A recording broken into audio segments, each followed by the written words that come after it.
সুপ্রিয় দর্শক, এই মুহূর্তে আমি যেখানে অবস্থান করছি বগুড়া জেলা ধুনট থানা তারাকান্দি গ্রামে। তো দেখতে পাচ্ছেন এখানে এই সোনার হরিণ নৌকা আজকে পানিতে নামানো হবে। এই জন্য দেখতে পাচ্ছেন এখানে শত শত মানুষ এসে উপস্থিত হয়েছে, ছেলে মেয়ে সবাই। তো আসলে এই তারাকান্দির সোনার হরিণ এর আগেও একটা ছিল, সেই নৌকাটি একটু সমস্যা ছিল আপনারা জানেন। তো আবার নতুন করে এই তারাকান্দি সোনার হরিণ নৌকাটি আবার বানানো হয়েছে এবং এই নৌকাটি আজকে বাইশ হবে। তো আমি আরো জানিয়ে দিতে চাচ্ছি আজকে গজারিয়া গ্রামের পাগলা বাবার নৌকা এসেছে এখানে। তো আমি এক দর্শকের কাছে একটু জিজ্ঞেস করব যে এখানে কেন আসছেন ভাই, এখানে কেন আসছেন আপনি? আসছি ভাই, এই যে তারাকান্দি নতুন নৌকা নামাবে, এই জন্য দেখার জন্য আসছি। দেখার জন্য জি আসছেন? জি জি। কোথায় থাকেন আপনি? আমার বাসা গোদারিয়া। গজারিয়া। ভাই আপনি কোথা থেকে আসছেন গজারিয়া। এই নৌকা দেখার জন্য? নৌকা দেখার জন্য এই নৌকা দেখে আপনি কি ভাবলেন, যে সুন্দর হয়েছে নাকি? অনেক সুন্দর হয়েছে, অনেক সুন্দর হয়েছে। নৌকাটির লম্বা কত যদি একটু আমরা মানুষের মুখে শুনেছি 65 হাত বলে। দর্শক দেখতে পাচ্ছেন অনেকেই এখানে আসছে অনেক দূর দূরান্ত। তো আমি আরো দেখানোর চেষ্টা করব। দেখতে পাচ্ছেন এখানে কিন্তু বিএনপির নেতাকর্মীরা এসে কিন্তু বক্তব্য দিচ্ছে, কারণ নৌকা নামানোর আগ মুহূর্তে কিছু বক্তব্য দিক নির্দেশনা দেওয়ার চেষ্টা করতেছে তারা। এবং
তো দর্শক দেখতে পাচ্ছেন অবশেষে কিন্তু নৌকাটি পানিতে নামানো হলো এবং সারিবদ্ধ হয়ে চতুর সাইড দিয়ে মানুষ কিন্তু দাঁড়িয়ে আছে এই নৌকাটি দেখানোর জন্য। তবে নৌকাটি পানিতে নামানোর পরে খুব সুন্দর একটি দৃশ্য হয়েছে। দেখতে পাচ্ছেন ওখানে সবাই বাইসালরা উঠতেছে এবং চতুর্পাশে দেখতে পাচ্ছেন ওই রাস্তায়, এটা মেইন রোড, শেরপুর যাওয়া রোড, ওখান দিয়েও কিন্তু মানুষ কিন্তু ভিড় জমে আছে। তো গাড়ি ঘোড়া ঠেকে তারপরে এই নৌকাটি দেখতেছে। আসলে নৌকাটি পানিতে নামানোর পরে আরো বড় দেখা যাচ্ছে।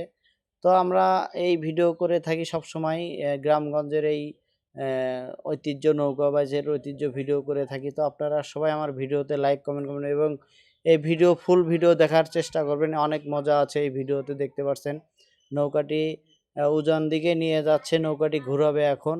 এই দেখতে পাচ্ছেন যে হাল ধরে আছে তিনি কিন্তু মিস্ত্রি, এই সাদা পোশাক পরে আছে, তিনি হচ্ছে মিস্ত্রি।